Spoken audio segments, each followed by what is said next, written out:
ನಾನು ಮಾನ್ಯ ರಾಮಲಿಂಗ ರೆಡ್ಡಿ ಅವರು ಬೀದರ್ದಲ್ಲಿ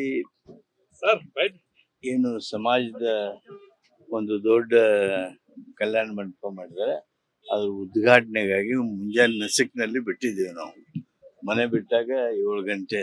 ಏನ್ ನಿಮ್ ಪೇಪರ್ ಓದಿದ್ವಿ, ಅದು ಬಿಟ್ಟರೆ ನಮಗೇನು ಮಾಹಿತಿ ಗೊತ್ತಿಲ್ಲ. ಒಮ್ಮೆ ಒಮ್ಮಕ್ಳೆ ನಿಮ್ ಪ್ರಶ್ನೆ ಬಂತು.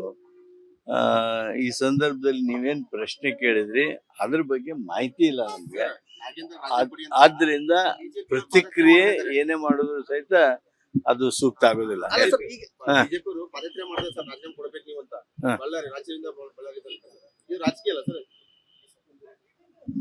ನೋಡಿ, ಸದನದಲ್ಲಿ ಅದನ್ನೇ ವಿಷಯ ಮಾಡಿದ್ರು.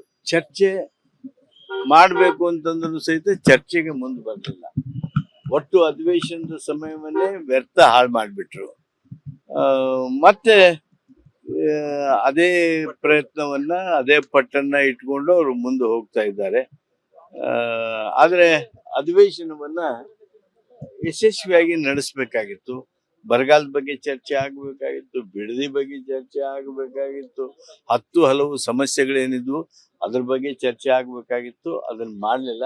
ಮಾಡೋದ್ರಲ್ಲಿ ವಿಪಕ್ಷಗಳು ವಿಫಲ ಆಗಿವೆ. ಸರ್, ಸರ್ಕಾರಕ್ಕೆ ಮುಜುಗರ ಆಗ್ಬಾರ್ದು ಅನ್ನೋ ಒಂದು ಕಾರಣಕ್ಕೋಸ್ಕರ ನಾಗೇಂದ್ರ ಅವರು ಸ್ವತಃ ನಾನೇ ರಾಜೀನಾಮೆ ಕೊಡ್ತೀನಿ, ನನ್ನಿಂದ ಪಕ್ಷಕ್ಕೆ ಮುಜುಗರ ಆಗ್ಬಾರ್ದು ಅನ್ನೋ ಒಂದು ಮನಸ್ಥಿತಿ. ಆ ಮಾಹಿತಿ ಏನು ಗೊತ್ತಿಲ್ಲ. ಅದು ಪೂರ್ಣ ನನಗೆ ತಿಳಿದ ಮೇಲೆ ನಾ ಅದಕ್ಕೆ ಪ್ರತಿಕ್ರಿಯೆ. ಅವ್ರೇನೋ ವರಿಷ್ಠರು ಭೇಟಿ ಮಾಡ್ತಾರಂತ ಸರ್, ನಾಳೆ ಗೊತ್ತಿಲ್ಲ. ನಾನು ನಿಮ್ಮ ಪತ್ರಿಕೆಯಲ್ಲಿ ನೋಡಿದೆ ಮಾತ್ರ.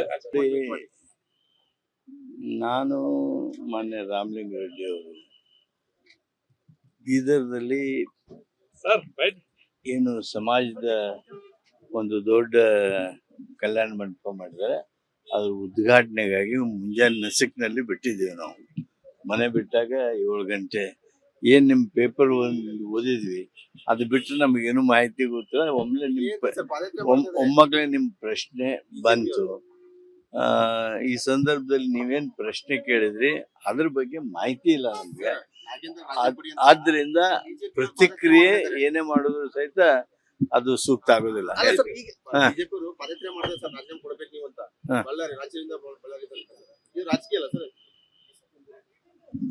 ನೋಡಿ, ಸದನದಲ್ಲಿ ಅದನ್ನೇ ವಿಷಯ ಮಾಡಿದ್ರು. ಚರ್ಚೆ ಮಾಡಬೇಕು ಅಂತಂದ್ರು ಸಹಿತ ಚರ್ಚೆಗೆ ಮುಂದೆ ಬರಲಿಲ್ಲ. ಒಟ್ಟು ಅಧಿವೇಶನದ ಸಮಯವನ್ನೇ ವ್ಯರ್ಥ ಹಾಳು ಮಾಡಿಬಿಟ್ರು. ಮತ್ತೆ ಅದೇ ಪ್ರಯತ್ನವನ್ನ, ಅದೇ ಪಟ್ಟನ್ನ ಇಟ್ಕೊಂಡು ಅವರು ಮುಂದೆ ಹೋಗ್ತಾ ಇದ್ದಾರೆ. ಆದ್ರೆ ಅಧಿವೇಶನವನ್ನ ಯಶಸ್ವಿಯಾಗಿ ನಡೆಸಬೇಕಾಗಿತ್ತು. ಬರಗಾಲದ ಬಗ್ಗೆ ಚರ್ಚೆ ಆಗ್ಬೇಕಾಗಿತ್ತು, ಬಿಡದಿ ಬಗ್ಗೆ ಚರ್ಚೆ ಆಗ್ಬೇಕಾಗಿತ್ತು, ಹಲವು ಸಮಸ್ಯೆಗಳೇನಿದ್ವು ಅದ್ರ ಬಗ್ಗೆ ಚರ್ಚೆ ಆಗ್ಬೇಕಾಗಿತ್ತು. ಅದನ್ನ ಮಾಡಲಿಲ್ಲ. ಮಾಡೋದ್ರಲ್ಲಿ ವಿಪಕ್ಷಗಳು ವಿಫಲ ಆಗಿವೆ. ಸರ್, ಸರ್ಕಾರಕ್ಕೆ ಮುಜುಗರ ಆಗ್ಬಾರ್ದು ಅನ್ನೋ ಒಂದು ಕಾರಣಕ್ಕೋಸ್ಕರ ನಾಗೇಂದ್ರ ಅವರು ಸ್ವತಃ ನಾನೇ ರಾಜೀನಾಮೆ ಕೊಡ್ತೀನಿ, ನನ್ನಿಂದ ಪಕ್ಷಕ್ಕೆ ಮುಜುಗರ ಆಗ್ಬಾರ್ದು ಅನ್ನೋ ಒಂದು ಮನಸ್ಥಿತಿ. ಆ ಮಾಹಿತಿ ಏನು ಗೊತ್ತಿಲ್ಲ. ಅದು ಪೂರ್ಣ ನನಗೆ ತಿಳಿದ ಮೇಲೆ ನಾ ಅದಕ್ಕೆ ಪ್ರತಿಕ್ರಿಯೆ. ಅವ್ರೇನೋ ವರಿಷ್ಠರು ಭೇಟಿ ಮಾಡ್ತಾರಂತ ಸರ್, ನಾಳೆ ಗೊತ್ತಿಲ್ಲ. ನಾನು ನಿಮ್ಮ ಪತ್ರಿಕೆಯಲ್ಲಿ ನೋಡಿದೆ ಮಾತ್ರ.